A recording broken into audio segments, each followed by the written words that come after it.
Hello and welcome to Byju's IAS. Let's get started and look into the first article. The first article says the outdated nature of bureaucracy. The article here critically evaluates the role of bureaucracy when it comes to the COVID-19 crisis. What does the author intend to say?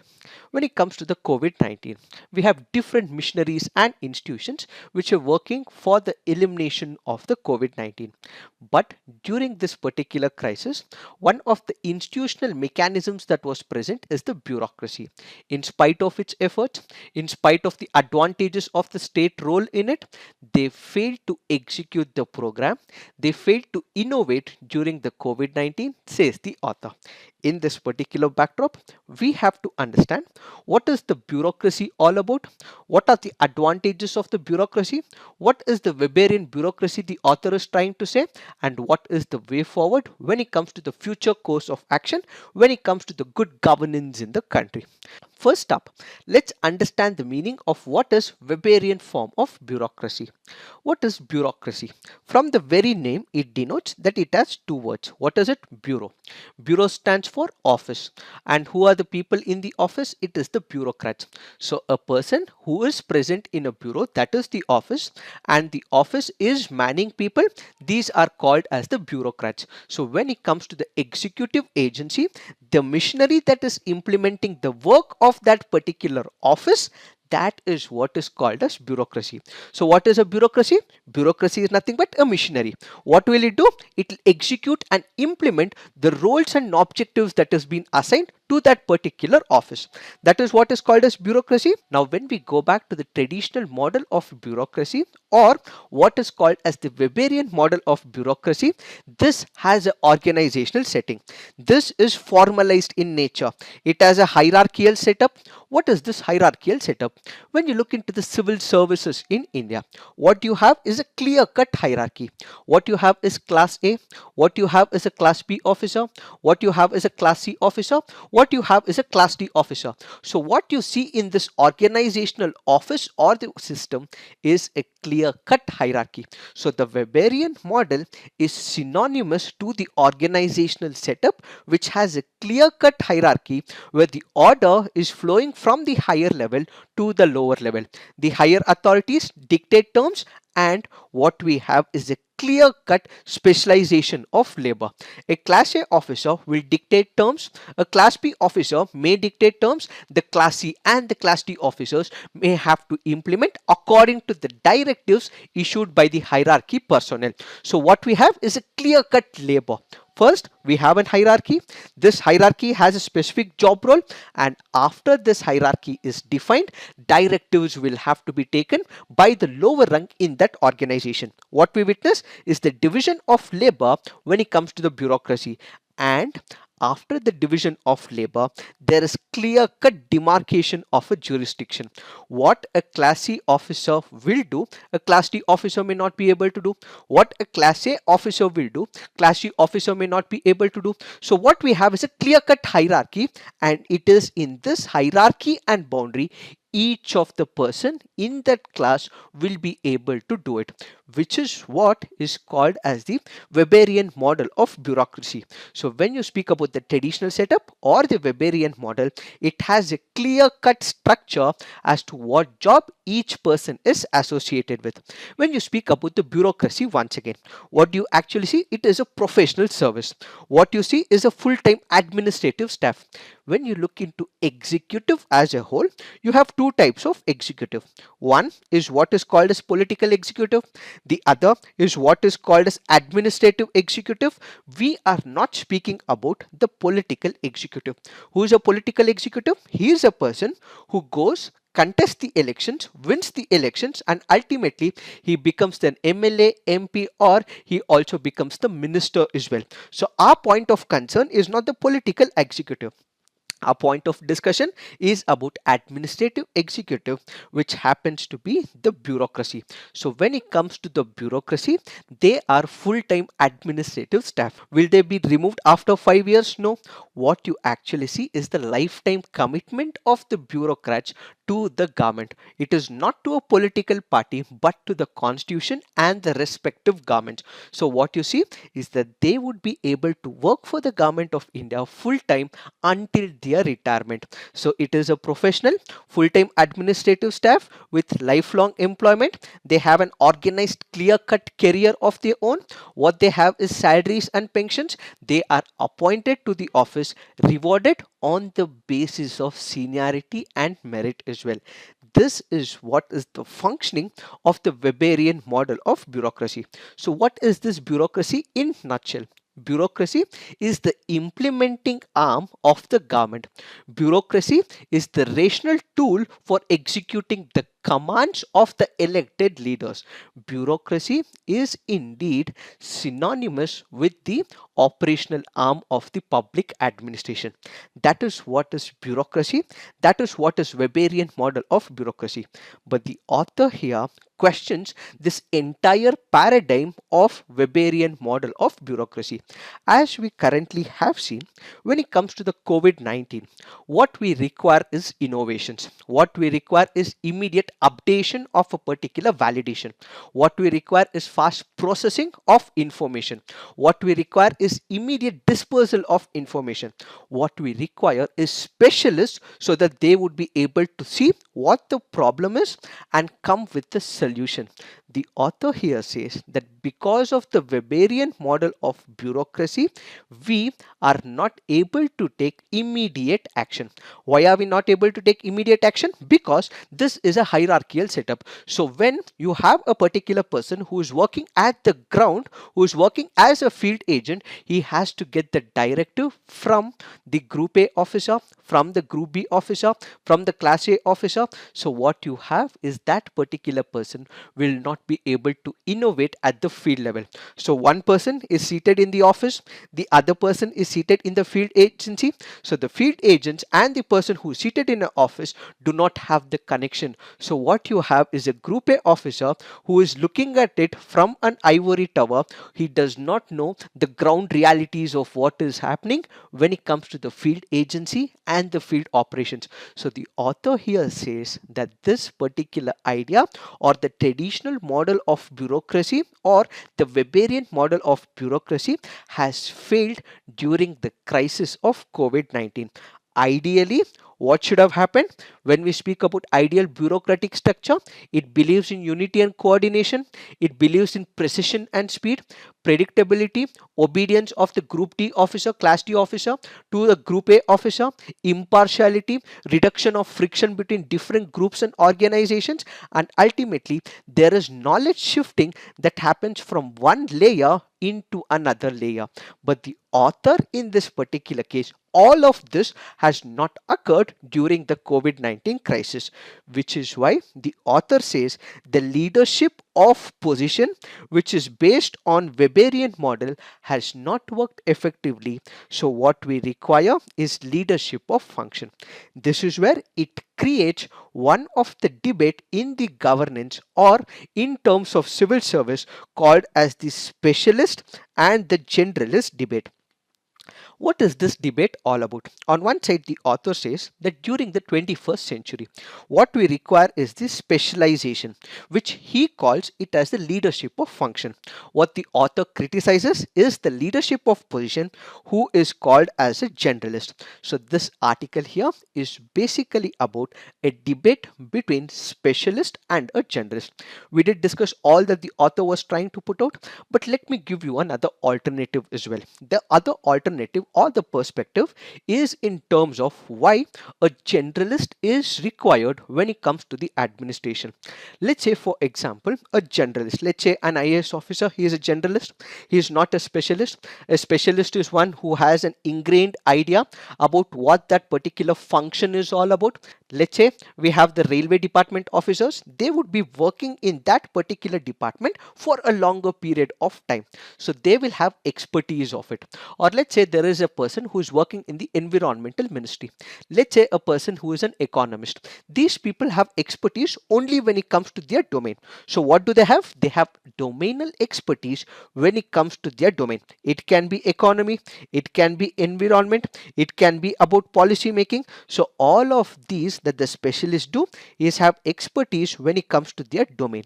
But when it comes to this generalist, they have an idea about the entire structure. So during a particular crisis, it is not only the specialist who is required. What we require is a generalist. Why generalist? Because what a specialist has is a myopic view, narrow view only about his sector. But what about the legal institutions? But what about various other segments? What about various other departments which have to be coordinated? All of this will be understood only by a generalist. Added to this, when you are coming up with a scheme, or let's say when you are coming up with a policy initiative, when you ask and speak to a specialist, he might have great visions, great ideas only about his domain. But when it comes to the generalist, he will have the financial implications about it, he will know the administrative feasibility about it, he'll know the political justifiability behind it, and he would also know, because of his experience at the ground level, what could be the possible implications because of such a decision if it is applied in the public. So what are we discussing here? We are discussing that generalist is also a necessity. Generalists are also a part of administration, so you cannot completely take away the generalist. So from this, what we can draw is that when it comes to the administration, it is not only about the expertise of the specialized agent, but what we require is higher degree of managerial skill, man management skills, experience that has been derived from the field agency, experience that he has got from diverse fields that he has worked. So we cannot completely ignore the bureaucracy is another perspective which is not given in this article, but you have to have a fair bit of an idea about it. Now what the author speaks about is he gives an alternative to the bureaucracy. What is the alternative? The author first goes on to suggest that we have to adopt a model called as the new public management. What is this new public management? As the very name denotes, it uses the principles of management. So when it comes to public administration, when you are importing the concepts of the private sector into the public administration, that is what is called as new public management. Import the terms efficiency, profit making regimes of the private sector into the public administration. So what does it focus on? It focuses on economics. What does it focus on? It wants to improvise on the intra-organizational management. What does it focus on? It focuses on profit making. What does it focus on? It focuses on efficiency. What does it focus on? It focuses on managerial tasks within the administration. But this is where the author says that when it comes to the public administration, when it comes to the government welfare schemes and programs, it is not always about profit making or efficiency. But what matters the most is that we have to ensure the equality which is not present in India, which is currently in the form of inequality in the society, is completely bridged. So what we have to establish is social equality. Regional variations have to be completely done away with, and development will have to be given importance, for which we cannot always go with the private managerial treatment. Why? If we look at that particular new public management skills, what we will have is the failure to check the accountability. So let's say when we are speaking about the new public management, the major part of it is about contracting. The major part is also about profit making, but public administration is not about profit making. And if you're contracting out majority of the job opportunities of the government, welfare schemes and programs of the government to a private agency, how will you check the accountability? Who will be held accountable is the major problem. So what you will introduce is competition in the market, but ultimately whom should we ask the questions is where we will fall flat. As a result, new public management may not work, says the author. Another alternative path that the author brings into picture is what is called as the new public governance. What is this new public governance? As the very name denotes, it is public and governance. When we speak about governance, governance is a networked approach. What is this network approach? In the welfare approach before 1990s, what we had was everything was provided by the government. The government was the sole missionary when it comes to the welfare of its citizens. But after 1990, we had the development or the growth of the private sector. When there was development of the private sector, what you also see is the growth of the non-governmental organizations as well. When you have non-governmental organizations, people also got all the benefits from these non-governmental organizations, and the civil society also got enough information where they also became active when it comes to getting the welfare. So what we have is the government on one side, we have the private organizations on one side, we have the NGOs who are working, and similarly we have the civil society who are having a clear awareness about the society. When all these come together, when they work out a solution to a particular problem, that is what is called as public governance approach. So what does the author say? When you speak about bureaucracy, the bureaucracy is the implementing arm of the government. So the bureaucracy represents the government. So going forward, it is not only the bureaucracy which should take part, execute a particular program, but when a policy initiative is being taken, we require the assistance from the private sector, a wordings from the NGO, support from the civil society, where all these people come on a common platform, discuss what the problem is, come up with an evolved solution, and ultimately what we will see is called as the new public governance. So the new public governance is plural and pluralistic in nature. It offers services, processes and outcomes. It is more about trust and relational contact, and ultimately what we will see is a new form of collaborative governance, says the author. So what we require is that we need to rediscover this whole process of bureaucracy. Is what is this article all about. Now let's look into the next article. This article says circumvention. The article here is speaking about differences between the central government and the state government. The article here speaks about how central government should not bypass the viewpoints of the state government, and ultimately what we require is the cooperative federalism is the gist of this article. Let us try and understand what is the author trying to communicate. India has a federal polity. We have the union government, that is the central government at the central level. We also have the respective states at the state level as well. When you look into the Constitution of India, what we have is the division of powers. What is this division of the powers? Let's say we have what is called as the union list. The union list has certain subject matters where it is the central government which will be implementing it.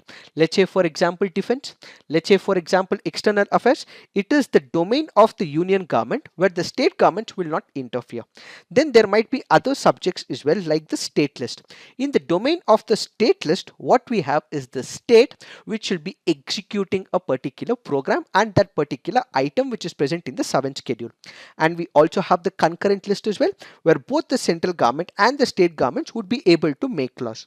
Now the question is, do we have a watertight compartment when it comes to the division of powers? No. Why? In case we do have the division of powers which is watertight, we would not be able to keep and check a successful implementation of a welfare program. So when you speak about the Constitution of India, when you speak about the laws and the policies, what is the intent of it? The intent of it is the welfare of a particular individual and the citizens of the country. If we have the watertight compartment of these items, then the central government may fail to execute a welfare program, the state government may fail to execute a particular program. As a result, there might be some areas where there would be overlap. Now if we go back and look into the United States of America, it has what is called as the oldest written constitution. Initially, during the formative years, what they had was the competitive federalism. What is this competitive federalism? When the laws were clear, when the constitution was clear, there was still conflict between the central government as well as the respective federal states as well. They always fought with each other because the states were apprehensive. They had fear and phobia where the central government would be coming and interfering with the state governments, which is what was led to what is called as competitive federalism. On one side, it has a positive tinge attached to it that they are competing with each other for the innovation. On the other side, when you look at the negative tinge attached to the competitive federalism, it also means that one set of government is not letting the other government work efficiently. That is also the meaning of competitive federalism. So when you look into the constitutional makers, they did realize that when there is conflict between the central government and the state governments, ultimately who will be at loss? It is the citizen of the country, which is why a clear-cut demarcation was laid, and in order to reduce the friction, they came up with the 7th schedule and introduced items to ultimately reduce the friction. In spite of it, what we have is issues between the central government and the state government. When you look into India, what exactly happens when there is one party at the center, the same political party forming the government at the state level? There will be no friction because there are same political parties at the center and the state. But if we have a political party at the center which is a different political party, then a government which is at the state level which is a different political party, which means there are different political parties, one at the center and the state, leading to lack of cooperation between both the governments. In the present situation, the author goes on to say, since there are different political parties at the central government and also in the state governments in couple of states in India, it is the responsibility of the central government to also take the state governments without bypassing the federal structure. Why does the author say so? That is because when you look into the Constitution of India, we know from the reading of the Constitution that the Constitution has a unitary bias. In spite of it, greater responsibility is given to the central government. The central government has vast powers with it, so it has to take the confidence of the state government and not bypass, says the author. He brings into picture two of the examples that happened recently. One is the Prime Minister had held two virtual meetings with district magistrate and state officials to review the COVID-19 situation. This is perfectly fine. Why? Because he did have discussions with the district magistrate and he did have discussions with the state officials as well. If these discussions are happening, it is 100% fine. Why? Because the Prime Minister of India wants to know what is happening at the each state at the field level. But when it comes to the actual execution, who are the field agents? They report to the state government. So ideally, the state government or the ministers should have also been part of this meeting, says the author. He takes the second example as well. Union Minister held a virtual meeting to discuss national education policy and related matters such as conduct of class 12 examinations with state secretaries in charge of the education. Even here, the author says that it is fair for the central government to actually speak to the state representatives, but ultimately the state government should have been consulted and the state government ministries should have been part of such a virtual ministry. So going forward, the author here suggests, yes, the Prime Minister or any other minister from the central department can have all types of discussions and deliberations with the state agencies, but ultimately the state should also be parties to such a discussion, is what is this article all about. It is this that we have to understand in reference to this article. Now let's look into the next article. This article says the fault line of poor health infrastructure. This article here criticizes the role played by the government when it comes to improving the health infrastructure in India. We have discussed about this article in the past as well. Let's have a brief overview with respect to this article. When you look into the statistics as given by the article, it says there are only 85.7 physicians per 1 lakh people in 2017 in India, in contrast to 98 in Pakistan, 58 in Bangladesh, 100 in Sri Lanka and 241 in Japan.